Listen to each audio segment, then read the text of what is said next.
Yeah, we're live. 7:27. A little bit late. Just got back from my soccer game, which was awesome, by the way. My son killed it. He did, which is to say he did very well. Scored the go-ahead goal and the winning goal. And the go-ahead goal was from the 30-yard line, so it was a 40-yard goal to the top corner. It was nice. And the the go-ahead goal was amazing too, and the goalie blocked. They made a heck of a block. Excellent play on the goalie to save another one that was right under the bar, but he's able to get a hand on it. So it was very, very impressive. So definitely awesome night for Team Holder. But tonight I want to talk about for him. We were just watching. We did nothing. We just sat in the rain like good parents.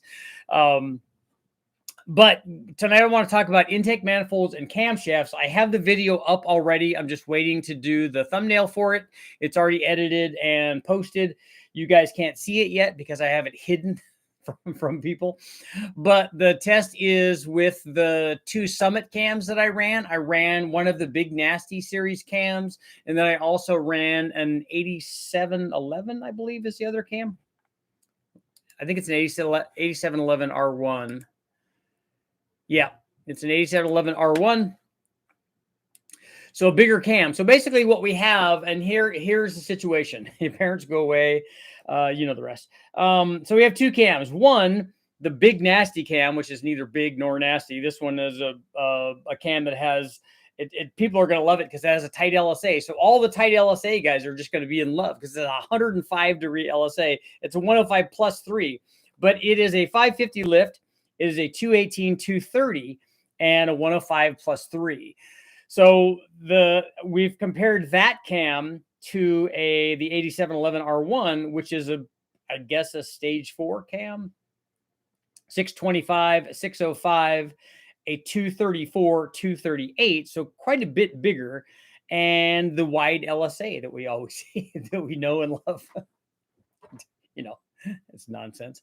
But these are the cams. And so one of them is essentially a 218 cam. The other one's a 238 cam. We have big changes in, valve events because we have a dramatically different split between the cams. We have dramatically different LSAs and stuff. But people don't want to talk about that. They just want to talk about the tight LSA. That does everything and solves all the problems. I'm not really going to talk about that tonight. What I'm going to talk about tonight is intake manifolds. And that's because in this test, when I ran the big cam, when I put the 234, 238 cam in, the motor already had a Holley low ram. So it had a very short runner intake manifold on it. And with a cam this big and a Holley low ram, and then the trifecta is the ported trick flow, no longer as cast 220 heads. Had all the things that it needed to want to rev and make lots of power. And it did make lots of power. You guys will see that in the video. But for tonight, the information that you will get is that it wanted to make peak power at a very high engine speed. So it wanted to make peak power out at like 76 or 7,700 RPM. Again, not a big surprise. Very short runner intake manifold, more than enough head flow and a good size camshaft. The question is, what happens when you change the intake manifold on R53 with that camshaft? So if you keep that cam, the big high RPM cam with the high RPM ported heads, and we remove the high RPM intake manifold, what happens now to that combination? And in this case, we put a truck manifold on it. Stock early truck manifold, not a Trailblazer SS, not a Fast, which both of those would be quite a bit better. They wouldn't make quite as much peak power, I don't think, as the low ram, but they would have made, somewhere in the middle between these two extremes. So the question is, and this will be the poll for tonight. So before I tell you guys,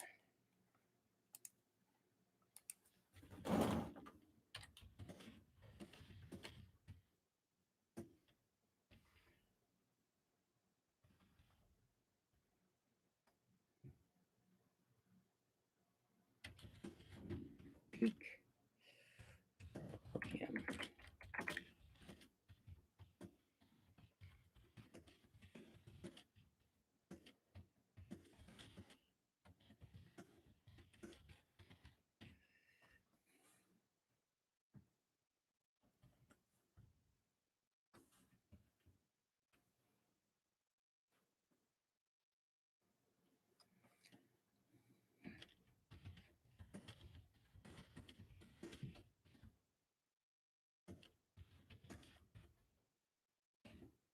Okay.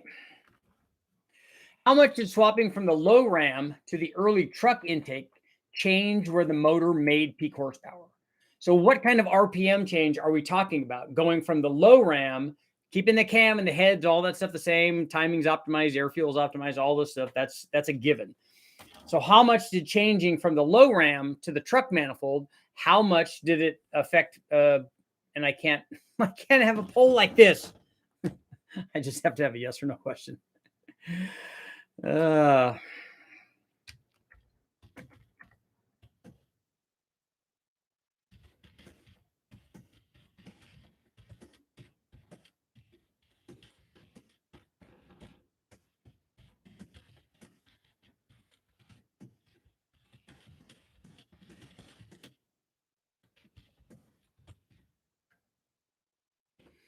okay, this will be easier. Did the peak horsepower RPM change by more than 1,000 RPM when changing from the low ram to the early truck with our big cammed, TFS headed 5.3? Did it now make peak power 1,000 RPM different? Was it 200? Was it 1,500? Was it 2,000? Was it more than 1,000? Basically, is the question here. And if you guys behave, it'll be a double poll night. It'll be poll on poll, because then we want to talk about how much did a cam change that peak power RPM. So we went from the 234 238 cam to the 218 230 cam. How much did that change where the motor made peak power? That will be the next poll. So think about that in the back of your mind. How much would that change it? So did an intake swap, 1,000 RPMs, a lot of RPM. But did the intake manifold change? Which one of those things, and what we're talking about is which one of those things do you think would make more of a difference? Did the cam change? Did 18 degrees or so, or 16 degrees of cam timing change where the motor made peak power more than the intake swap did? Or did the intake swap show a greater change in peak and where the motor made peak power at? Which one of those makes more of a difference, the intake or the camshaft? Yeah, no, I have that right. It's important. It's good stuff. Lots of good testing there. I got the 11R cam and a 4.8. That's a lot of cam on a 4.8. Especially if you match it with a short runner intake manifold. L76, what would I need to find is that find a turbo or fund a turbo? Have fun with a turbo? A turbo would be good for that. A turbo's good for any LS. Stock manifold is really good. I agree. The guys have made way over 1,000 horsepower with the stock truck intake manifold. Richard, love all the information testing you bring to the community. Happy to help. 700 RPM, sure. 1,000 RPM. Hey, everyone. Let's see. Where'd the question will it be more than 1,000 RPM? So now you're telling me. It's affected by more than 3. Hey, miss, you want to affect it by 3,000 RPM? That's either a really, really long runner or a really, really short runner. Actually, it'd have to be both of those, right? I voted less than 1,000. Poll on poll. There you go. 7,600 drops to 6,250. I don't know the length of the runners in either intake. So if you knew the length of the runners, you think that you could calculate that without knowing the valve events? Richard, really interested in a test of the same spec cams, but of different manufacturers or different load profiles. The manufacturers have nothing to do with the cam. The name that's on the camshaft doesn't care. If either you're testing two different cams because one cam is going to be ground differently than the other, that makes it a different cam. But if the cams are ground identically and they have the same lift and duration and valve events and all that, then they're the same cam. Then they'll make the same power. If they've changed the cam somehow with load profiles and things, then you could see a change in power. But I don't know manufacturers that grind their own. I mean, Brian Tooley, those guys, and I think Texas Speed grinds their own cams. I don't know guys that grind their own cams that maybe offer the same, the exact same specs. I just saw a video with this stock short block. Can't read it. Oh, there we go. Stock short block 6-liter with PRC heads and a cam. Holly Hiron make 544 horsepower to the rear wheels on a truck. Stock short block 6-liter PRC ported heads and a Holly Hiram. 544, 64. Yeah. That seems like a lot.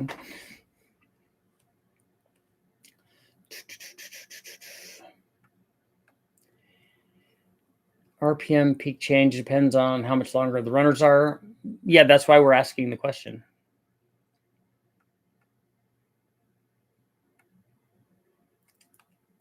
My first live, welcome. Just purchased an L83. Can't wait to get her chopping. Is the extra work worth stage 4 BTR cam or just run stage 3?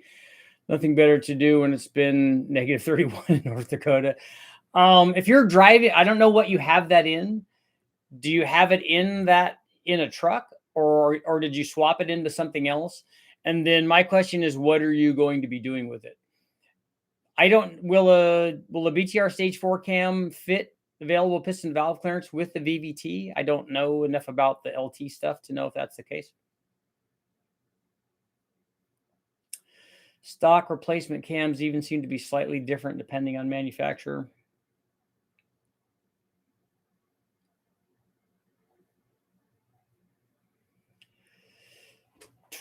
Runner length, just saying, all things being equal, and short runner peak at 7,600, then long, low RPM runners will run out of steam. Well, it's a factory truck manifold, so I have endless data up on that.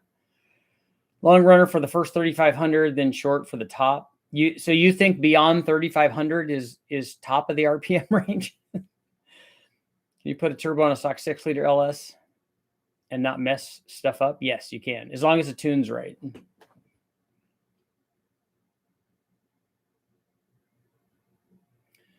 They didn't say the cam specs. They were LS3 heads. It seems like a lot, but they showed the dyno.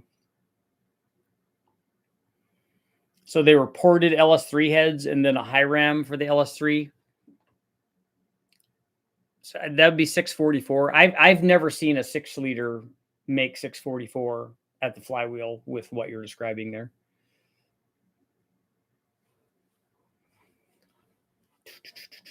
Oh, I forgot about the gentleman asking about the turbo on the 6-liter. You would need a different fuel pump. You need different injectors. You'd need to tune stuff, but that really wasn't your question. I think the not mess stuff up is, will you not hurt the motor? As long as the tune's right, you can. Guys were running turbos for years and years and years and not having any problems.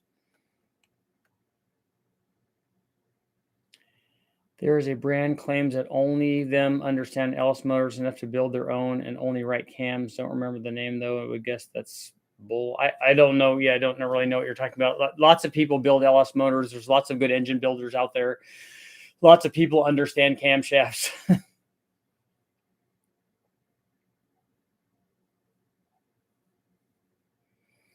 235, 248. Yeah.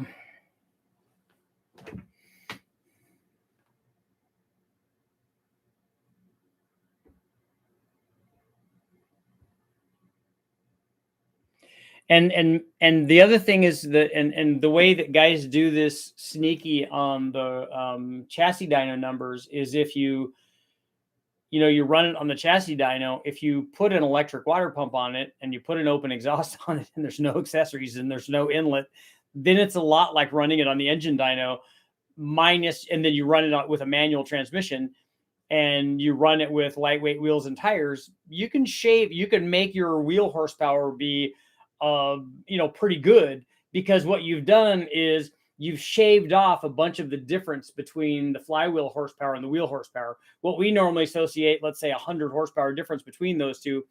If you do a bunch of things on the chassis dyno, which I've seen guys do, you just, this number stays the same at the flywheel. And what you've done is just shave off a bunch of the difference. And so you have an impressive looking wheel horsepower number. I don't know that that's the case. I'm just saying that that's a possibility. When do you plan to build a Ford 300? I don't know. When there's time.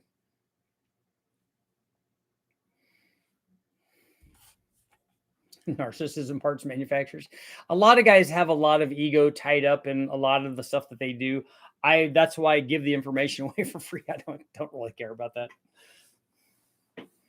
Data is just data. It's not. It doesn't care about your political aspirations. It doesn't care about your religion. It doesn't care about any of that stuff. It just cares about, hey, this is what happened. So where are we at on our poll? Did the peak horsepower RPM change by more than 1,000 RPM when swapping from the low ram to the early truck? 63%. So about 2/3 are saying yes, and 1/3, a little more than a third.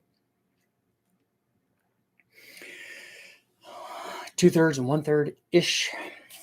So I got to get this video up, and then the next video will be, the video tomorrow will be more carbureted M90, but this time with an elbow flowing into the throttle body, into the backside of the blower with a carburetor mounted up there.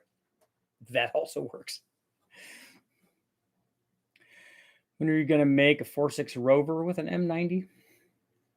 Yeah, I don't have any Rover motors. A Mars Rover would be cool. But a 4.6 Ford is definitely a possibility.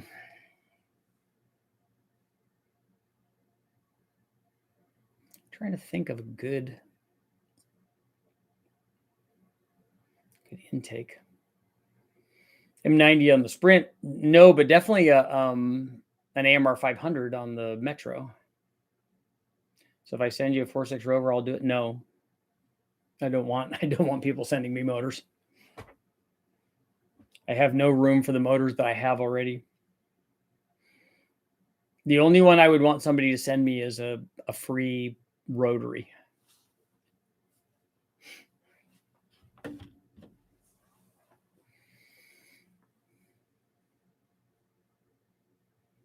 $235, $248. So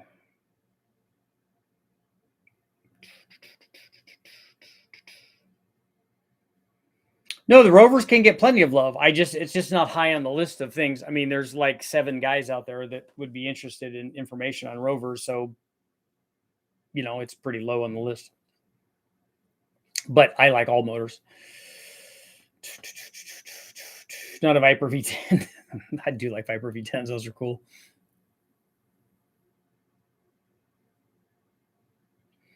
Sooner or later, I'll have a 300 inline 6 for sale with big white rolling shed as a package deal. I'm going to. I've seen lots of the 300s in wrecking yards, so that's not a hard one to find. There's lots of those locally, and now I wish I would have bought all these motors that I want. Definitely wish I would have bought that Cleveland, but I'll just go get one from a wrecking yard. Mazda doubled the price of their crate 13Bs. Yeah, I'm not interested in that. I'm interested in the $500 ones or the free ones. Trucks are all rusting out bad these days, and I'm sure that there are some 300s back at Car Farm area because the trucks just rust away from the motor while the motor's running. At least 42 guys. That's how many people like Rovers. They're nice vehicles. I've sat inside those before. Hologram. I really am in terms of engines. I need to get rid of some of it, and I am getting rid of some. That's one of my goals for this year is to get rid of some of the engines. When are you planning the marathon for? I don't know. I don't have a date yet. A lot of it depends on Chad's availability. But it definitely needs to happen. Maybe it could be a good February birthday for me. Stay up all night. Sounds like nothing but fun, right? An M88 BMW.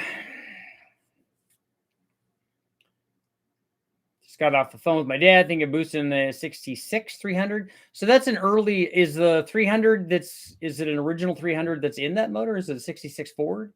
So it's an early carbureted one.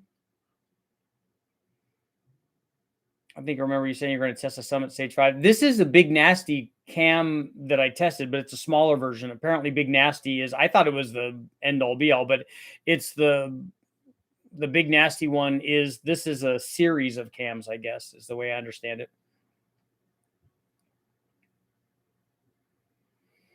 Yep, February. Me and Ronald Reagan and I.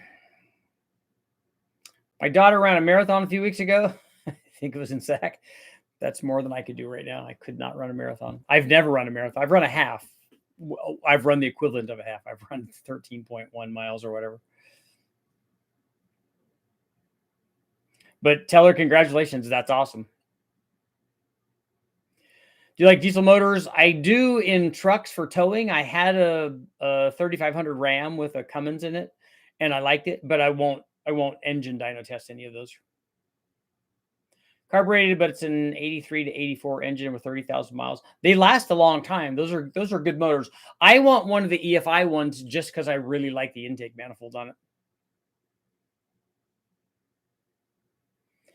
Every engine-oriented group is full of strange warnings pertaining to the engine. It is. It's, oh, this one has bad oiling. This one, the timing chain breaks. This one, all of that stuff. This one, the rods break, Didn't the early 300s have less main journals and the later ones have 7? Does anybody know about that? I'm not that familiar with the 300s. Yeah, the Facebook groups are like that. Oh, Joyful Noise is saying that was the 200 and not the 300, not the big boy, 300. So when we get to the 30 mark, I will tell you how much RPM the thing changed, and then we'll switch over to the intake manifold. I saw one repeatedly. Oh, in one of the groups, let's see, don't put a carb on a 300 inline 6 EFI heads or they'll crack because the extra cooling is going to make the heads crack. I could see if you lean out the cylinders by putting a carburetor on it, because the manifold was designed to flow air. So if you get uneven distribution, that's a stretch, but I'd be more worried about detonation way before I'd be worried about the heads cracking. But maybe running them sustained does that. So, that's the thing with all of these things that are prevalent in these groups. There's like this internet level kernel of truth or possibility, because they have to have, it's always got to be based on something. So, that's that possibility. Manifolds for a single carb all have very different lengths for each set of 2 cylinders. Yeah, the slant 6 is like that too, and oddly enough, it works. We know that those different runner lengths are tuned for different engine speeds. They are, and they can't not be. I had a guy argue with me about that, and I think it was on the slant 6. He's like, no, it's all the OEMs did that. I said, well, the OEMs can do all that they want, and they're really sharp guys and they're engineers. But I guarantee you, if you talk to them and you ask them if different runner lengths make power at different RPMs, every one of them will tell you, yes, they do. And so that's what's going on. Now, what they did do is make the intake design actually have fairly even air fuel distribution, despite the change in runner length. So they did a really good job at that. And I was surprised about that. And I don't know why I would be, because they're really sharp guys. Even, they've always been sharp guys. Engineers that were working on these motor, that were developing these things, were sharp guys. They did a good job. And so that really shouldn't surprise me. And it does less so now when I look at that stuff. But it would be cool to have the same runner length on all of them. I have an Aussie Speed one that I want to run on the slant 6, but it would be cool to have an even runner length and then an adjustable one, Super Richie style, to show what the change in runner length does, just because I love doing that. It always does the same thing, but it's always cool.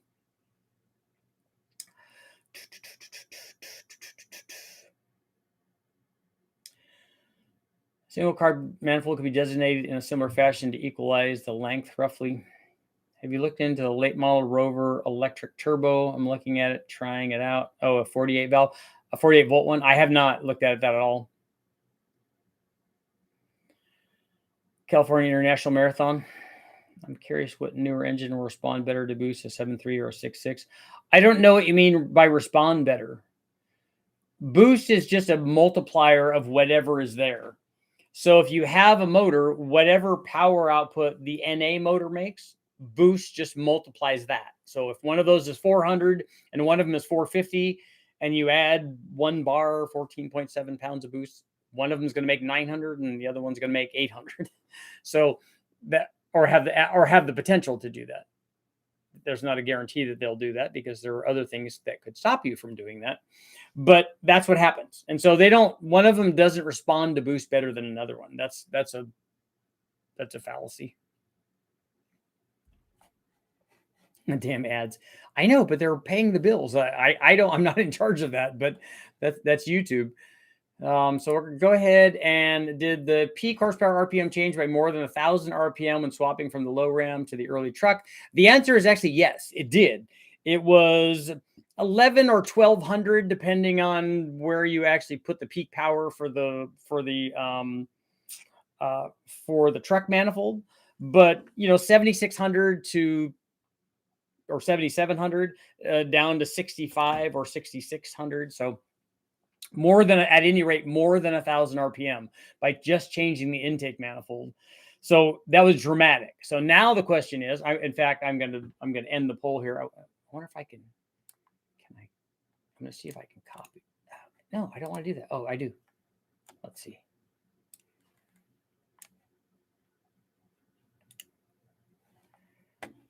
Can I? Oh, I can't. It's not letting me do that. Dang it. Okay, so we know that's more than 1,000 RPM when we change the intake manifold. So now, how much is the cam going to change it? So we'll end that poll. We'll put up another poll.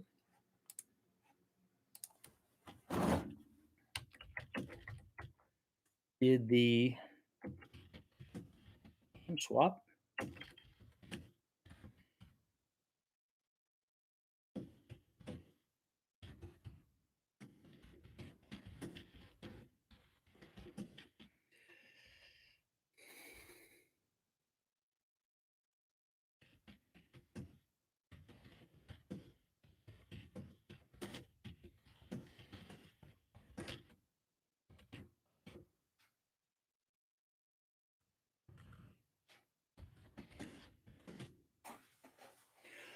Okay. Did the cam swap from a 218 to a 234 cam, that's the intake duration, change peak horsepower by more than 500 RPM? So we've narrowed it down a little bit. It's not 1,000, I'll tell you that. So we'll do another poll. We'll see what people have to think. Come on, give me 100%. Give me 100%. Give me 100%. Just one vote. Yeah, it's 100%, and yeah, it's 100%, and now it's not. It's 100% after a couple of votes or whatever.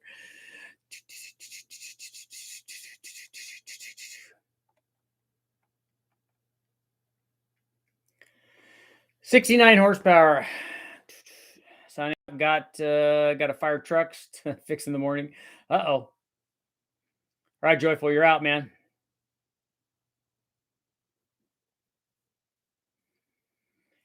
Keep it at 100.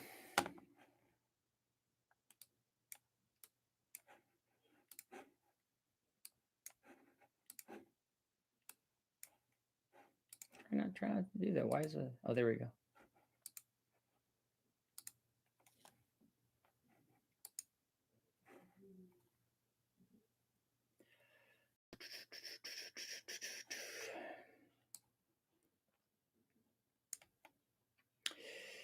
It's going to be 300 to 600. 600 because 500 is the 500 is the limit, I think, right? Let's see, how did I word that? Did the cam swap from 218 to 234 change peak horsepower by more than 500? Okay, yeah, so it could be in that range. I didn't remember how I phrased that. If I got to go 26 miles, I'm taking the Porsche. That's true, right? Exactly. Depends on how tight the LSA is. Well, these cams, we gave you guys, judge me not, we gave you the cam specs before. We went from a 625, 605, 234, 238, 114 to a 550 lift. Not that that matters really. 218, 230 with a 105 plus 3. So do you think how much do you think that changed it by? Crankshaft stroke is a factor. A factor of the camshaft change? The stroke is the same for both camshafts. And it's a stock 5.3 stroke. And in this case, a stock 5.3 bore. So you guys can get into your bore and stroke arguments. I don't know why you would for camshafts, but you know, that's all good. That's all good stuff. So where are we at? The cam swap from 218 to 234. Intake duration cams change peak horsepower by more than 500 RPM. Oh, so they like that I lowered that number. So they're getting more confident. Should be RV power. Okay. Piston speeds. Piston speeds don't matter. They keep going up and down. Foxbody, you have a question for me. You don't have to tell me you have a question for me. You just ask the question, man. Just jump in there. Just throw them questions out. We're all excited. What's the rod ratio of each cam? Points for that, Amos. And then now if you could throw in some dimpled stuff and some LSA comments, then we'll be all set. And you know, I'd give everybody a hard time, obviously, but I love it.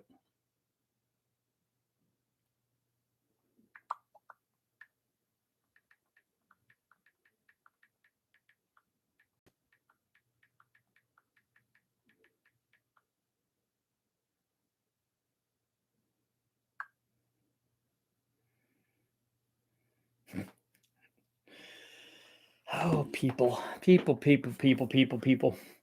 I've said trick flow 11R 190s. Those are nice. I'm looking into buying RHS 215s for a 408. Which should I go with? I would stay with the 11Rs. Are you maxing out the flow rate of an 11R head, of an 11R 190? Those things can support a lot of power. Richard, I have an L32, 3800. Do you have any recommendations for combinations I can run? Also love the 3800 series. Yeah, you should go by what we did there. You should port the head. You should put some sort of mild camshaft in. There's lots of them out there that are shelf cams that are available. You're going to want to do the valve springs. Obviously, most guys spin the blower faster. Porting the blower, definitely a good idea. Intercoolers, they're harder to get, but obviously they help. Or you could go, a water methanol injection on it, depending on how much power you want to make and how high you want to turn it. Or you can get rid of the blower and just put a turbo on it, and with an intercooler, and then all of your problems are solved. But if you have an L32 3800 and you have it in a Fiero or you have it in a front wheel drive Grand Prix or something, the transmission really is going to be your concern. I really like my trick flows, but would I be better off with the 215 RHS heads? I don't think so. I would, if I were going to Engine Masters and they gave me the choice of those two heads, I would go with the 11Rs. Richard, I listened to all your stuff. Really, all of it? I built an LS3 427 Frankenstein heads, 247, 259 cam. That's a big combo. I've never tested the Frankenstein heads, but I'm sure that they flow a ton, right? On your combination, the fast manifold would be holding you back. Power difference between a long rod to short rod. I would like to test that. RPM difference. I don't know about either one of those. Rod ratio ends up being a very small difference. Look at the rod ratios of a Pro Stock engine running 10.5. Yeah. It's just, talk to some guys. It's like, it just holds on to the piston and make sure the piston goes where it's supposed to. I want to go solid roller. It's going to be a nitrous application, looking to make 700 wheel horsepower. Neither one of those. Are you looking to make 700 wheel horsepower with nitrous? Because that's not hard. But 700 wheel horsepower without nitrous, neither one of those heads will do that. What suspension mods to keep a weight reduction Fox bike from spinning on the street at 550 to 600 wheel horsepower on turbo 400? There should be lots of suspension stuff from drag race guys. A Fox chassis is pretty easy to get hooked up. Did you test the bigger Summit cam yet? I tested the 2 cams that I gave you from Summit, the 8711 R1, and then the one of the smaller big nasty cams.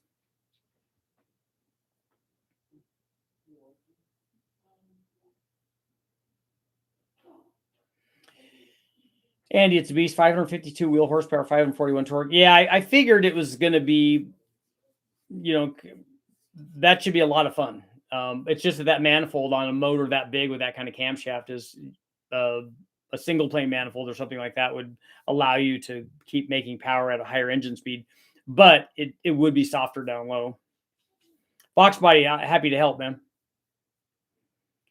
Consider an M62 Pontiac blower supercharger instead of the AMR. I ran one on a 1.8 valve. I don't want to consider, I don't need a bigger blower. I'm not trying to make more power. In the test for the 1 liter sprint motor, the AMR 500 is already too big for that motor, essentially. So I just want to show what it'll do. It's just a test for the blower and not, I know how to make lots of power. We can do that. I have a Chevy Sprint turbo motor that I could swap in there. And a turbo is the way to go. I want to make lots of power, but that's not what all these are about. Most of them are about testing specific things so people have an idea what they do and how to apply them. I can still get all of the comments that I get about the AMR 500 video on the LS is that blower is too small for the motor. And I'm like, yeah, that's why it's not connected to the motor. We're just using the motor to spin the blower so we can measure the airflow. But people didn't really watch the video. It's an autocross car. Do you have trouble with putting power down? That's a lot of torque. Did your LX real loose on the top at the Silver State? My Boss Cleveland's 79 Capri lifted pretty loosely at 140. We went 193 or 4 with the Mustang, but it had a lot of stuff done to it. We got rid of I like the Celine stuff. I like the way that it looked, but that wing was not great for what we were doing. We put it, my buddy Bernie made a fantastic wing off of the back deck lid. We put a belly pan on it, put a rear belly pan on it. We extended the skirt down from the Celine front spoiler air dam, which is a good one. And so we did a lot of things. And then getting the suspension right was a big deal, making it stable. What's the best 5.7 Hemi engine year to do a Dodge Charger and Jeep Trackhawk build with? I want an engine capable of handling 2,000 horsepower, and it's considered reliable with a heavy vehicle.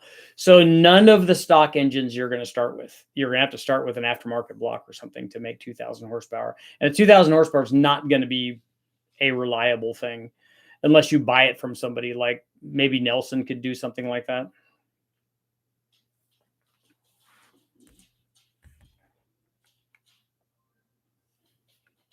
The 408 I'm buying from this guy said it made 480 horsepower and 550 foot-pounds on that motor. That's weird that the horsepower is so low compared to the torque. Usually that happens when it is a really mild cam or something else is holding it back.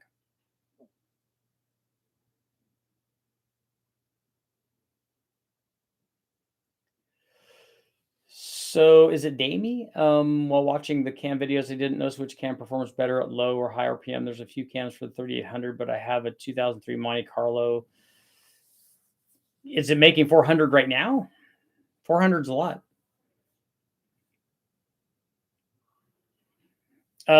Fox body that I don't remember what your cam specs were now.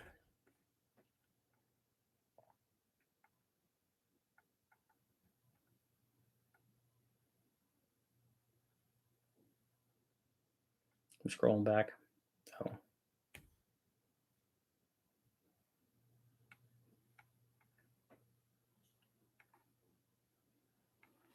I don't see where you said anything about cams.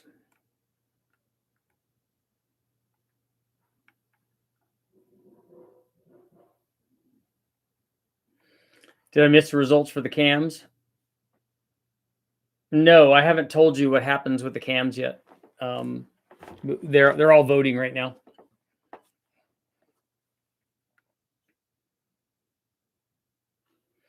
Would a BTR short intake kill torque? Yeah, short runner manifolds always make less low speed power than longer runner manifolds do.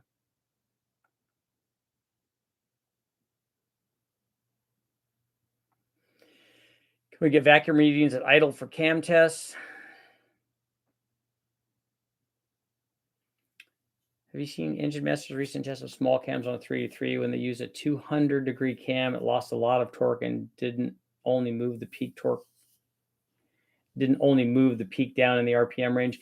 200 degrees at 50 is a really small camshaft.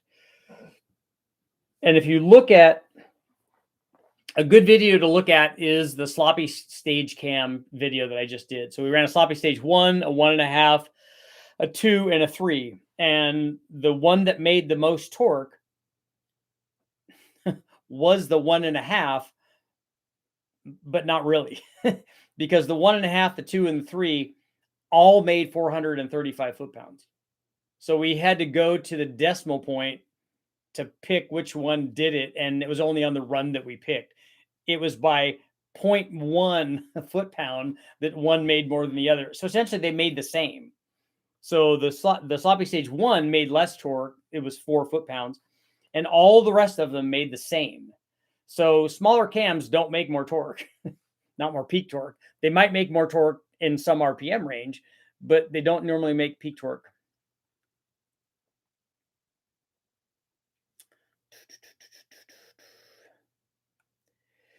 You should visit our school, Sam. I have met Judson. I know what Samtech is.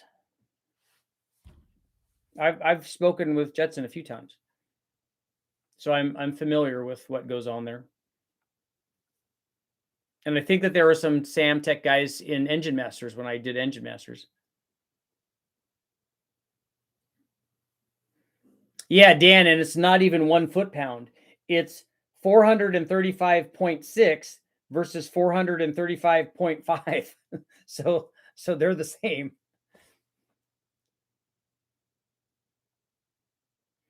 I saw a picture of velocity stacks on top of a blower. Does that change RPM? Not really. That's for looks, because the RPM range of the combination is dictated by the manifold underneath the supercharger. I can't answer the poll because I haven't seen the video. Nobody has seen the video. It's not up yet.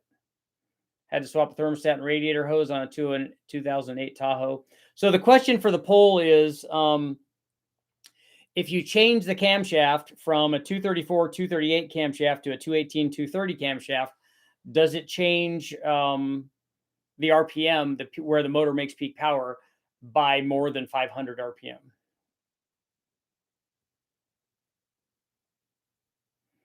What school am I in? I'm not in a technical school.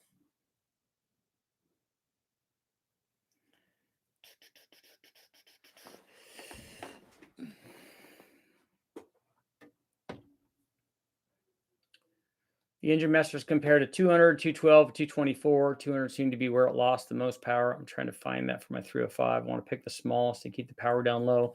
A 200 is not going to make more torque even on a 305 than a 212. Not more peak torque. I have a bunch of 305 cam stuff that we did. School of Hard Knocks. Sometimes. A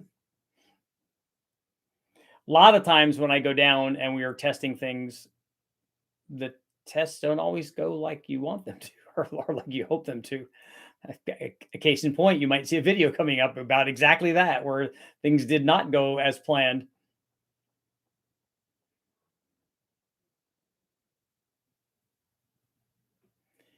Is the power difference due to effectively longer single runner, single plane versus a dual plane? There's more going on a single plane versus a dual plane.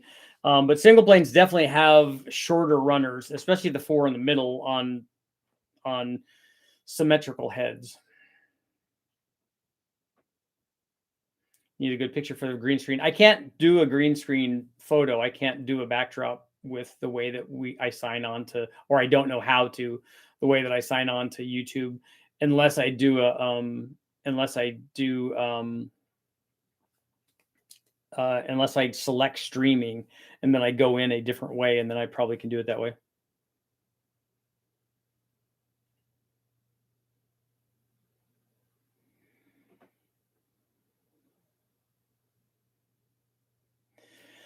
Thermostat was stuck in a closed position, so the Tahoe went into a coolant over temp protect mode. See, that's good though. That's a good thing. Even with that sloppy cam test, the average torque was also about the same. So did you how would you take average torque readings? Because you don't have values for that. All you have is a graph.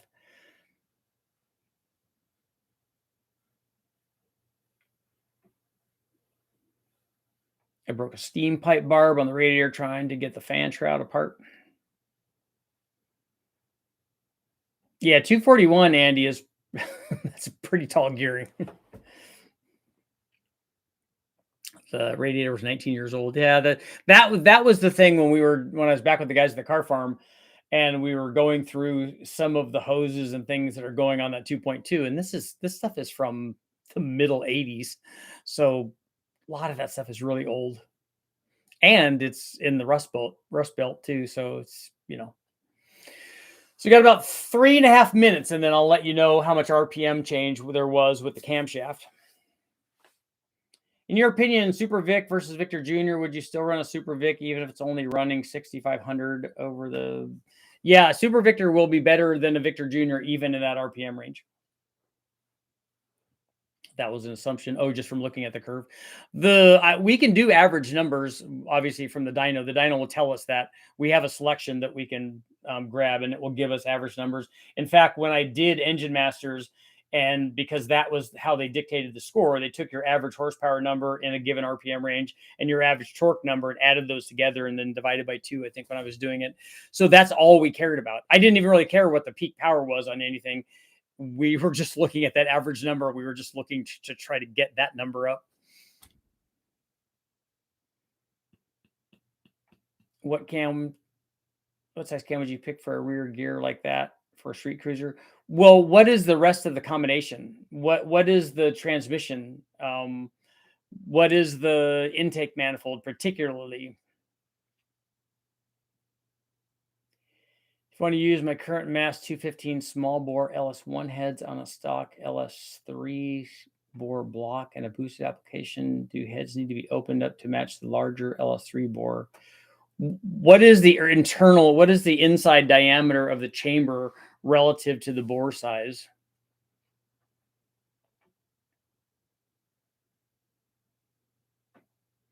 I know that you're asking about the rear end gear, but the rear gear is only one part of the equation. I need to know what the rest of the gearing is in the transmission, and then I need to know what the other things are, because the camshaft really has less to do with that than the intake manifold does. Honest opinion of I don't need to give you an honest opinion. I usually can just give you dyno data. Honest opinion of a high ram versus a fast 102 out at 7,500 on nitrous in a manual car. At 7,500 on what size motor though? At 7,500, a high ram will make more peak power than a fast will, and especially more so on a bigger motor than on maybe not on a 4.8, but on bigger motors it will make more power, but it will be down through a lot of the curve.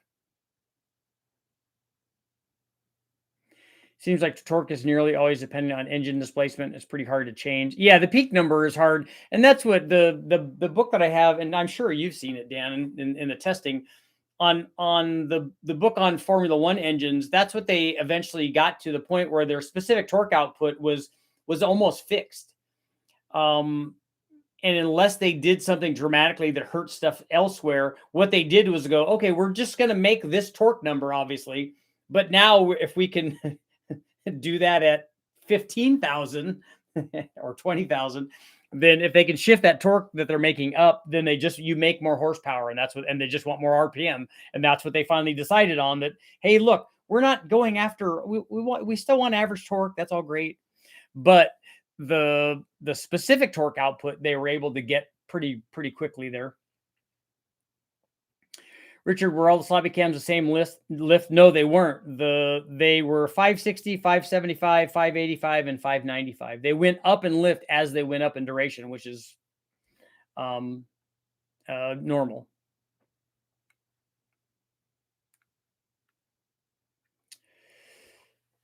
Most of the recent gains in torque per cubic inch, friction reduction. Yeah, they're looking everywhere, obviously, at that level.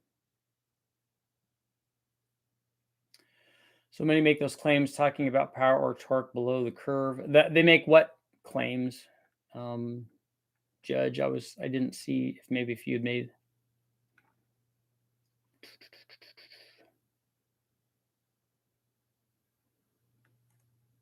241 gears they require the Holly. That was the Skyram is what they called it, which is a good name. Turbo 350 and Edelbrock EPS intake. I'm going to get headers too. And if my 305 Vortec guides aren't cracked, I'm going to use those.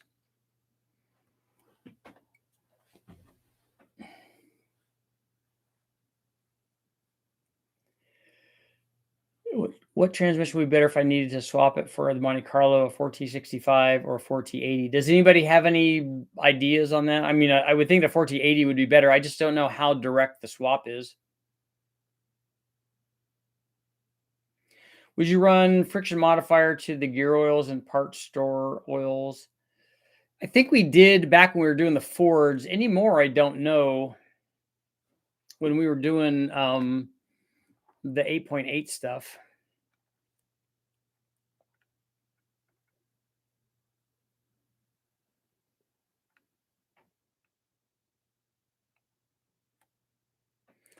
All the same torque is mystifying, especially with the lift increase.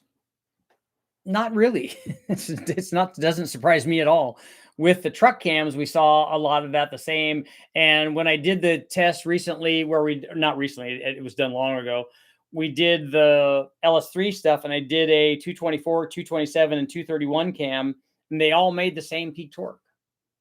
They just the bigger cams just rocked the curve and made more power. The bigger cams made more power on top and less at the bottom. But all the middle stuff, just like with this test, all the middle stuff was the same. If you ever get a chance to get your hands on some RHS heads versus some trick flow and AFRs, could you do a test? Yeah, that's probably not going to happen. It's all ball bearings nowadays. Toyota limited slip rear ends. Does anybody have any suggestions for Randy on the friction modifiers for the rear ends?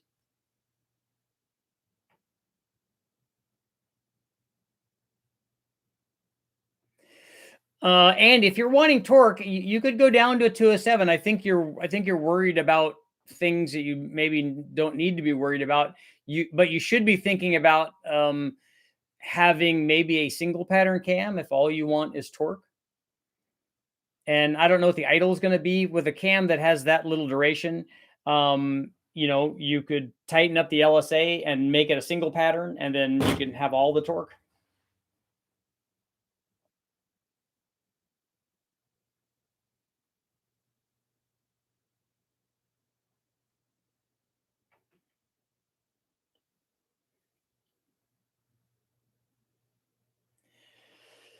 All the what's wrong with the GM stuff? Practically all manufacturers recommend friction modifier.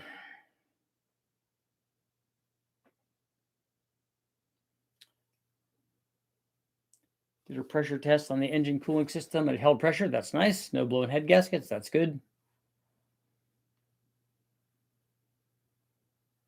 Just Ellis parts from New Zealand. Everyone just got home. 4T60 is front wheel drive. Yeah, it's a front wheel drive trans. It's for the 3,800 Grand Prix and stuff. If there are clutch packs in the limited slip, you are more than 90% street, then you should add friction modifier. No experience with Toyotas.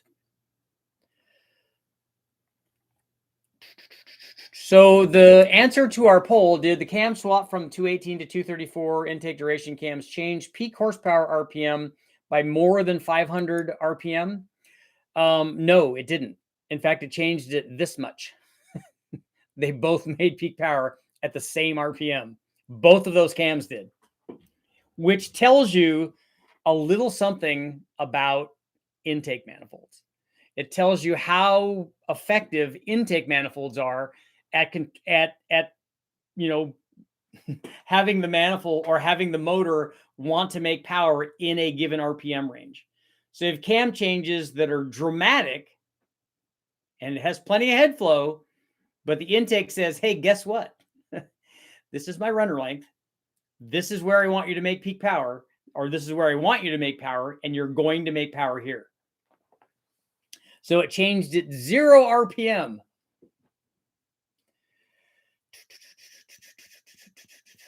What's a good cam kit from Comp for a small block 350 mild build with an Edelbrock APS intake and 200 cc head, 64 cc chambers? Look at a Comp. I don't know if you have a hydraulic roller or a flat tappet, but look at a 268 kind of Comp cam. That's a good one for a 350. I'm about to get a clone LS2 cam for my 400 Vortec head. How much gain do you think I might get? I don't know what you're asking about. So do you have a 400 small block with a Vortec head on it, and you're getting cam specs that are the duplicate of an LS2? Not too worried about peak numbers, the 241 gear. I don't want to lose low end. Is that different from what you thought I was trying to do? Am I looking at it wrong? No, I'm thinking that I gave you all the information. You should start thinking a 205 to 210 camshaft. I would look at, if you're interested more on drivability and stuff, then I would look at single plane. Mid-rise intake, don't recommend that. Overlap scavenging, yeah. Put a tunnel ram on it and watch the torque curve improve.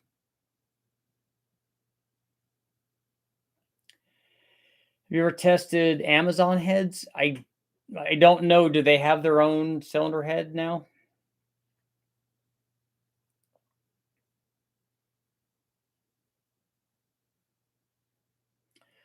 Why buy an aftermarket cam with stock specs that seem odd? I think if I read that right, it's because he's doing those specs on a small block Chevy cam, if I think.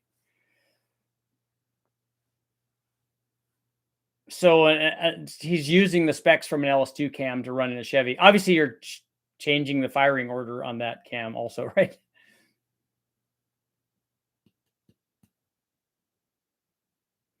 Amazon heads equal Chinese heads. I don't know which ones those are. So I'd have to look at the specific heads to see which ones, to whether they're any good or not. Because that's not, an Amazon head is not like a trick flow head or a airflow research head where it's a known quantity.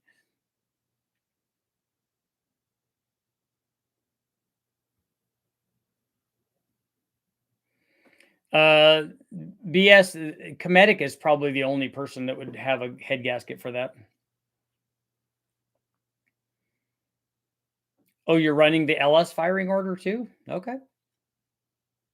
I mean, 4.7 swap cams are not unusual on small blocks.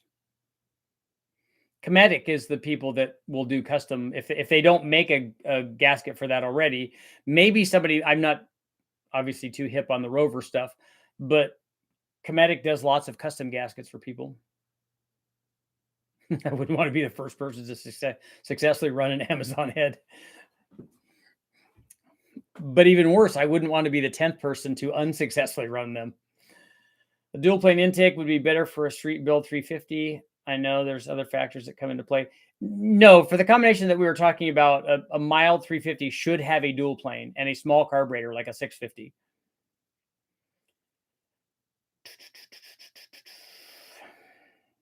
So if the Amazon's heads are like the Skip White heads, if they're all getting them from the same spot, some of those can actually be pretty good. Headers should help low speed power, definitely.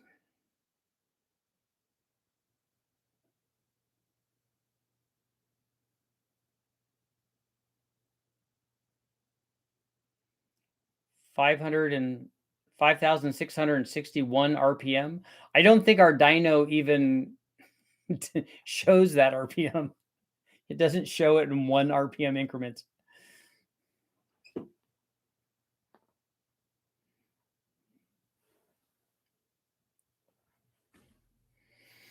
Hot mess. Oh, we have 1 minute left. So our yeses now are going, hopefully going away, 79%, but 0 RPM. So the lots of RPM change with the intake, not much with the cam. And on that note, it is time to go. I have to go put this video up, and so that will be ready. It might a lot of times it's better to do it in the morning, so this may appear early in the morning, but I'll be working on the other one. I think guys are going to be more excited about the carburetor blowing into the or going into the throttle body, even though we're necking down the obviously the flow dramatically from our 4-inch tube down to 2.93 inches. The opening is.